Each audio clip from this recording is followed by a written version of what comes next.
Investigations found that it was caused by a previously unknown virus, now named the 2019 novel coronavirus. In this video, we'll take a quick look at what's currently known about the virus. Keep in mind that this is a new virus, and what's known about the virus now might change in the future. Coronaviruses are a large group of viruses. They consist of a core of genetic material surrounded by an envelope with protein spikes. This gives it the appearance of a crown.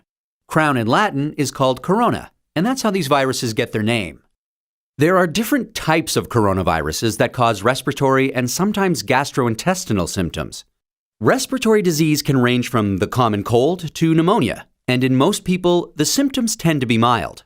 However, there are some types of coronaviruses that can cause severe disease. These include the severe acute respiratory syndrome coronavirus, first identified in China in 2003, and the Middle East respiratory syndrome coronavirus that was first identified in Saudi Arabia in 2012.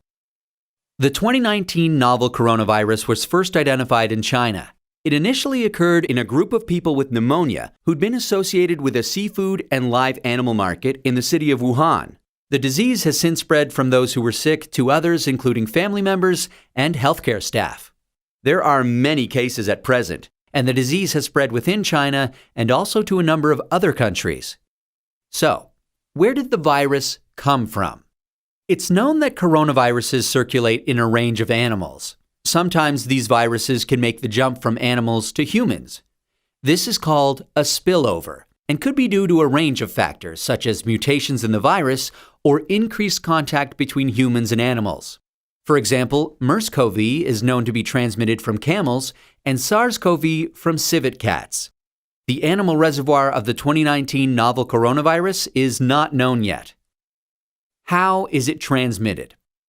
The exact dynamics of how the virus is transmitted is yet to be determined.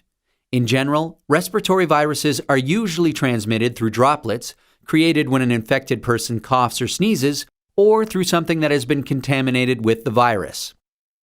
People most at risk of infection from the novel coronavirus are those in close contact with animals, such as live animal market workers, and those who are caring for people infected with the virus, such as family members or healthcare workers. So, how does the disease present? Well, from what is known so far, there can be a number of symptoms ranging from mild to severe. There can be fever and respiratory symptoms such as cough and shortness of breath. In more severe cases, there's been pneumonia, kidney failure, and death. The mortality rate is not known yet. How can we tell whether someone is infected? The infection can be diagnosed by a test called PCR, or polymerase chain reaction. This test identifies the virus based on its genetic fingerprint.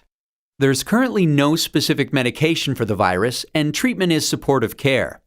There's currently no vaccine to protect against the virus. Treatment and vaccines are in development. How do we prevent transmission of the virus? This new virus currently has a limited geographic spread. However, there are a number of standard hygiene practices that have been recommended to protect against infection and further spread. These include covering your mouth and nose when coughing or sneezing with a medical mask, tissue, or flexed elbow, avoiding close contact with those who are unwell, the appropriate use of masks and personal protective equipment, especially in a healthcare setting, washing hands regularly with soap and water or alcohol-based hand rub.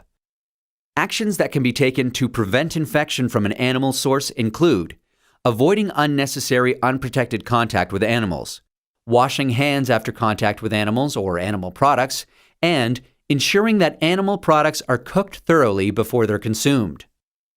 It's important to stay home if you're feeling unwell, but if you have a fever, cough, and difficulty breathing, seek medical care early and share your previous travel history with your healthcare provider. That's a quick look at this emerging infectious disease.